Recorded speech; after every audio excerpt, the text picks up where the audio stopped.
Relationship advice. Updated.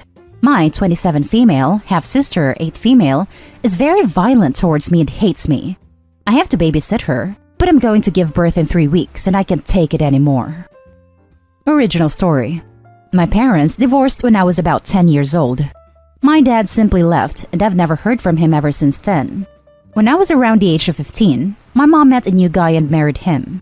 He and my mom have 2 children together, my half-sisters, 10 female and 8 female. The 10-year-old is a lovely girl and I really like spending time with her, but the 8-year-old is a literal demon. My mom recently got a new job, so both my mom and her husband are working in the afternoon now, which means that someone needs to take care of the girls when they come home from school. I was asked by my mom to babysit them and I agreed. She helped me a lot during my pregnancy, so I wanted to do her a favor. Here's where things get complicated. My half-sisters are very spoiled and basically get away with everything. However, the older can behave herself properly, whereas the 8-year-old cannot. She screams for hours, bites me, hits me, scratches me, and literally hates me. I wish I knew why, but I really don't. She has always behaved that way towards me even though I've always been nice to her.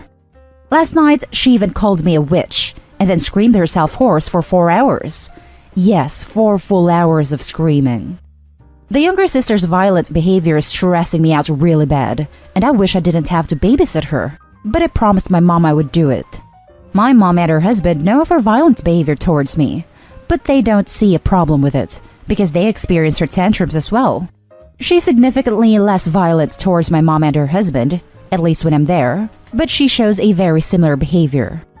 My husband, 29 male, is constantly in a state of distress because he wants me to rest at home instead of babysit my half-sisters at my mom's house. He's not happy about this situation at all, but I can't stop babysitting my half-sisters because there is no other option. My mom can afford a professional babysitter, but all of us agree that that's just not a safe option during a pandemic. What am I supposed to do? I can't keep babysitting, but I also can't stop right now because someone has to watch the girls. I really can't take this anymore. I'm tired and stressed out, and on top of that, I'm going to give birth in 3 weeks. Now for the top advice before reading the update. Your half-sister needs help, a kind of help you cannot provide. If your mom can afford a babysitter and won't do anything to prevent you from being hit, then she will have to pay for a babysitter. You are under no obligation to put yourself and your child in danger. What if she hurts your baby? You are already too stressed. And honestly, your baby comes first. It's going to be a hard conversation, but you have to tell your mom. Your mom and his partner are enablers, and if they really love their child, they should have her talk to a therapist.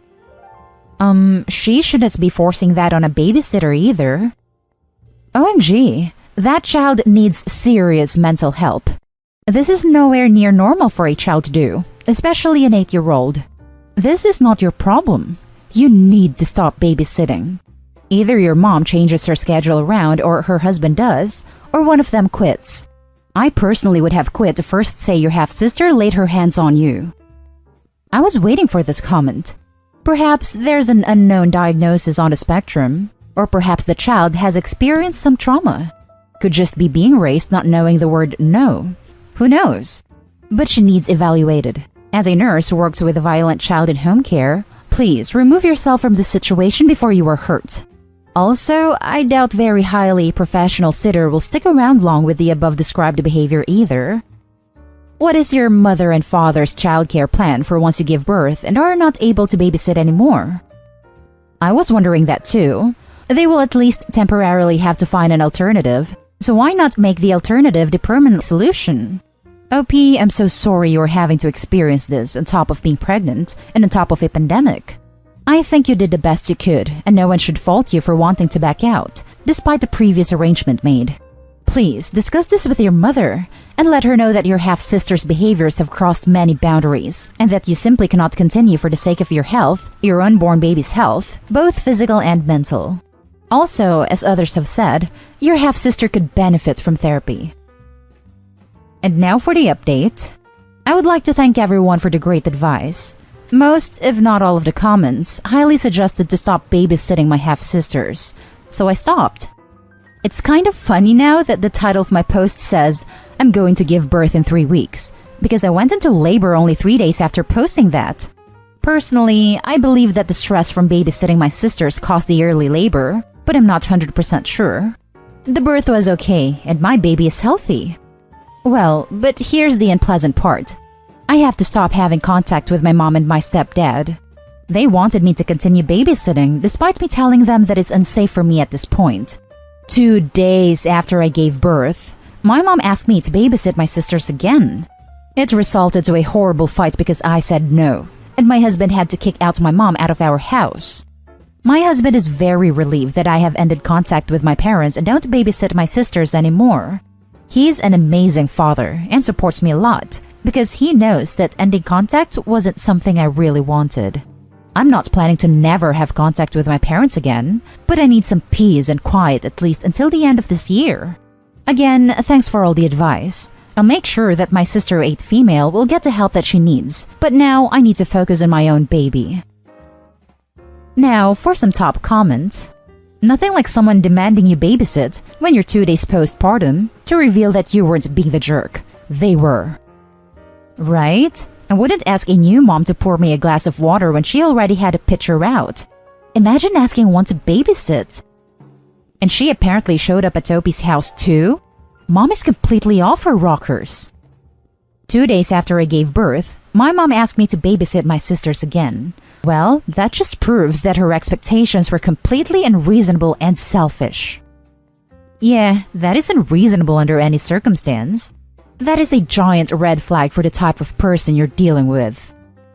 Hi OP, I commented on your last post. I'm very happy to hear you and the baby are doing well. I'm sorry for all the other crap that happened. You don't deserve that. But right now you have a duty to your family. Keep contact low or none at all, for as long as you need to. I had to cut contact with my mom after she tried dragging my son into her drama. It's not easy, but the peace and quiet, I wouldn't trade for anything. Keep doing what makes you feel better and enjoy your baby. Happy holidays. Thank you so much. Now for the next story. Ex's boyfriend keeps being a jerk just because my son isn't his. For starters, I went out with this girl, Sonia, for a few months. I was always busy with work and only saw her whenever I had free time, which wasn't a lot. We only went out a few months before it ended. Then less than a year later, Sonia called me out of the blue to tell me she thinks her 1-month-old son might be mine. That's when I learned she had a boyfriend around the time we were dating, because the guy believed he was the father up until recently. Apparently, he found out she was cheating and demanded a paternity test. When they learned he wasn't the father, she reached out to me. We did a test, and it confirmed her son Jack was in fact mine. I pretty much became very involved in my son's life. To my surprise, her boyfriend Peter stuck around, and that just made things very uncomfortable when I started coming around to see my son. For a time, he just wasn't around whenever I came to visit. They're living together, and then after a couple months, we started seeing each other when I'd go. Peter would either completely ignore or openly glare whenever we were in the same room. And I get where he's coming from. I really do. I know it was a major blow, the most devastating news ever to learn Jack wasn't his. But I couldn't see why all the anger was directed at me when I didn't even know. It's been like this ever since. Even now that my son is over a year old, he still hates my guts and gives me the cold shoulder. The one thing that really became a problem since I became a part of my son's life was the fact that Peter was intentionally throwing any toys or clothes I'd buy for Jack. I know this because they don't have a lot of stuff for Jack, so how is it that everything I'd buy him would get lost? And only the things I'd buy him? Having a problem with me is fine, but getting rid of my son's things just because I bought them is completely unacceptable.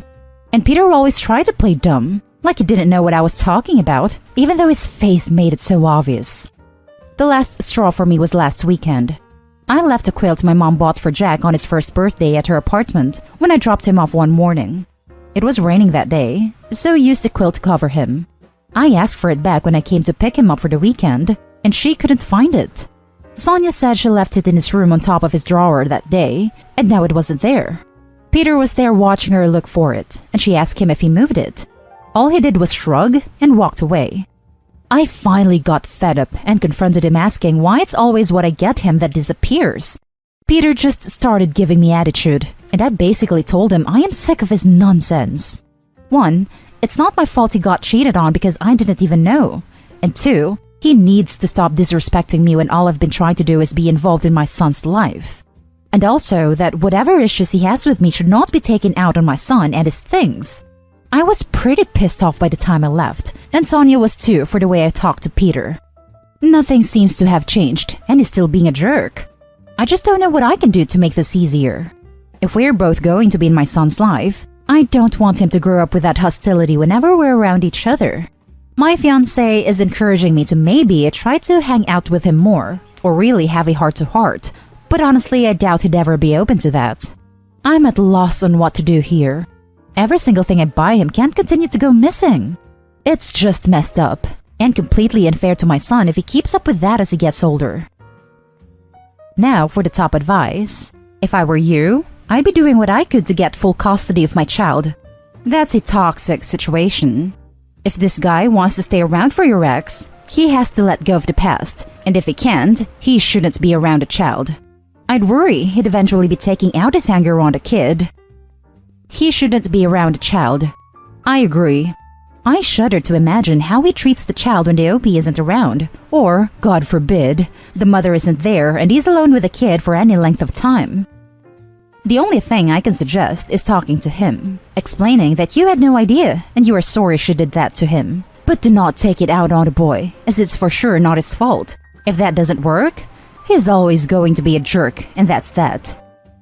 He's aware that I didn't even know she was in a relationship with him back when we were dating. This is the only other time that I confront him about this, though. I hope that doesn't end up being the case, because I don't want this to get any uglier as my son grows up. Are they still together? Yes, they are. And honestly, I don't know why. I would have never stuck around after finding out she cheated, and wasn't even honest about who the father might be. Yeah, no, I'm 100% with you there. The issues with this I can see are, he's an idiot, and you can't reason with idiots. Or he's so in love with her, he's not going to blame her for being a terrible person, and that only leaves you. The last story is titled, My 34 female, mother 53 female, is being extremely creepy towards my son, 13 male. Please help. Me and my husband aren't our son's biological parents. We adopted him 6 years ago. Also, I'm not the greatest at expressing my thoughts, so if y'all need clarification, do let me know. My son and my mother used to spend Friday evenings together since 2017. My mom called it bonding days and always looked forward to them. After the first few times, my son didn't really want to go anymore, and only went because he didn't want to make grandma upset. Because of COVID, the bonding days had to come to a pause, and my mom didn't take it well at all. She would call me, my husband and son constantly, and beg for my son to visit. My last straw was when she called me crying, saying she needed him and wanted him. I was very weirded out, and blocked her on everything. Made my husband and son do it as well. Fast forward to 3 days ago, she basically showed up at our house and started banging on the door begging us to let her in. My son looked scared. Hell, I was scared too. My husband managed to send her away, thanks to police threats, but she showed up again yesterday, while my son was hanging out with one of his friends on the street. She was just watching them from her car. Thankfully, I spotted her and brought my son and his friend inside and basically went psycho on my mom. She was in tears by the end, and I don't think she's going to come back anytime soon. But I'm still scared. My son is absolutely terrified. He's been very quiet since, and is constantly in his room with our cat and refuses to go outside. I don't know what to do. I don't want to call the police because no matter how horrible she was, she's still my mother and I do love her. But the things she says about my son are very creepy, and he seems scared of her too. I'm at a complete loss. I know it sounds like I'm being overly dramatic, but I keep getting horrible vibes from her, and her behavior is extremely concerning. Please help. Now for the advice. You should be very open and honest with your son. Ask him if she's ever put him in a compromising situation or made him feel uncomfortable. Reassure him that all you want is the truth and is not going to be in trouble. You never know what lies groomers tell to manipulate their subject. I can't believe she hasn't already. She could have told him they'd get rid of him if he told. The fact that our son is now staying in his room and won't go outside is significant. I believe he thought he was safe at his own home, including outside on the lawns and pavements. But now even these areas have been poisoned and are no longer safe, because Grandma can drive up and get him. He feels safe in his room perhaps with the comfort of his cat. The poor kid. Makes me feel so sad. You need to extremely gently talk to your son. He is afraid of his grandma, terrified really. Perhaps talking to him in his room with a kitty standing by for comfort would be good. You have to find out why he's scared of his grandma and why he didn't want to go for bonding days after the second time. Whatever your son tells you has to be dealt with. If your mother turns out to be an abuser or to be actually violating him, you have to go to the police. Your first allegiance is to your son, not her. She could be doing things to him that have the power to absolutely destroy his soul and his life. It's extremely difficult to say this aloud, but I will definitely be going to the police if my mom has been mistreating my son. I'll talk to him using all the advice I got from all you lovely people. Thank you, truly. It really sounds like your mom has been mistreating your son. Trust your instincts. Something's very wrong here. I agree with the other commenter. You need to have a very gentle conversation with him about what goes on during bonding days. I'd recommend looking into a restraining order against your mom. Whether your son confides in you or not, he is obviously scared of her and her behavior is unacceptable. And that's the end of this video, folks. As always, leave a comment and hit like and subscribe. And if you want more of this content, turn your notification on to get updated on the latest videos. And I'll catch you with the next one. Stay safe.